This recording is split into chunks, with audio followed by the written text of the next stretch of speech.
مجھے صلاح الدین یاد آیا، میں بہت رویا۔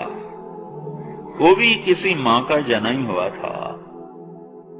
اس کے زمانے میں کرک، ایک ہمارے پاکستان میں کرک ہے، ایک اردن میں کرک ہے، اونچی پہاڑی پر وہ شہر ہے، بڑا دشوار قلعہ ہے۔ اس پر ایک حکمران تھا عیسائی، اس کا نام تھا ریچنالڈ۔ تو کرک کے قریب سے قافلے گزرتے تھے حج کے، تو اس نے ایک دفعہ حاجیوں کے قافلے پہ حملہ کیا اور کہنے لگا بلاؤ اپنے محمد کو تمہاری مدد کرے، اور سارے حاجیوں کو تعطیل کر دیا۔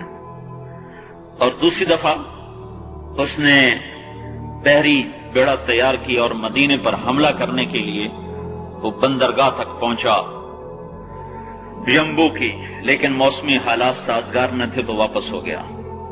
تو حطین کی لڑائی ہوئی ہے فلسطین میں، جس میں سارا یورپ اپنی طاقت کے ساتھ میدان میں اترا تھا، اور ادھر تنہا صلاح الدین ایوبی رحمت اللہ علیہ اکیلا اس لشکر سے ٹکرایا تھا، اور انہیں اس میں ساری رومن امپائر کو شکست ہوئی تھی۔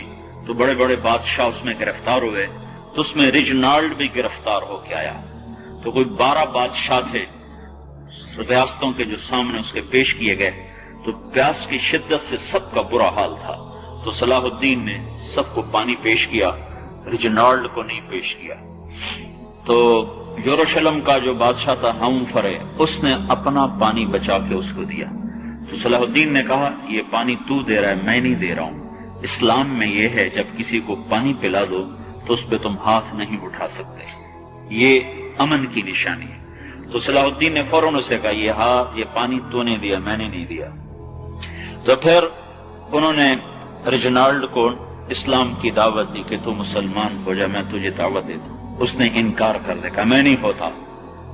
تو انہوں نے کہا میں نے تیرے قتل کی 2 دفعہ قسم کھائی تھی، ایک جب تو مدینے پہ حملہ آور ہوا تھا تو میں نے قسم کھائی تھی میں تجھے اپنے ہاتھوں سے قتل کروں گا، اور دوسری دفعہ جب تم نے حاجیوں پہ حملہ کر کے کہا تھا بلاؤ محمد کو، تو میں نے قسم کھائی تھی کہ مجھے اللہ نے موقع دیا تو میں اپنے ہاتھ سے تیری گردن اڑاؤں گا۔ آج محمد کا ادنا غلام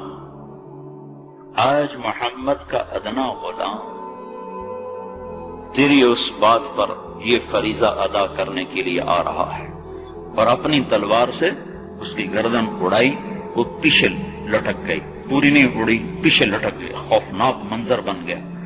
تو سارے بادشاہوں پہ کپ کپی طاری ہو گئی۔ تو صلاح الدین فرمانے لگے ہمارے مذہب میں یہ نہیں ہے، بادشاہوں کے ساتھ ہم بادشاہوں جیسا ہی سلوک کرتے ہیں، پر یہ حدود سے آگے چلا گیا تھا۔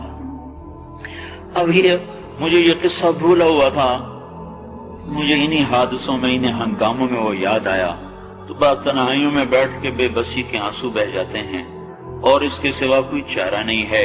ہماری ساری نسل موسیقی میں ڈوب چکی ہے، جو بدن سرتال پہ تھرکتے ہوں، جو بدن موسیقی کے اوپر ہلتے ہوں، رقص میں آتے ہوں، ان پہ کانٹے ہی اگیں گے، ان پہ صلاح الدین کا پھول نہیں اگ سکتا، ان میں محمد بن قاسم کے پھول نہیں اگ سکتے۔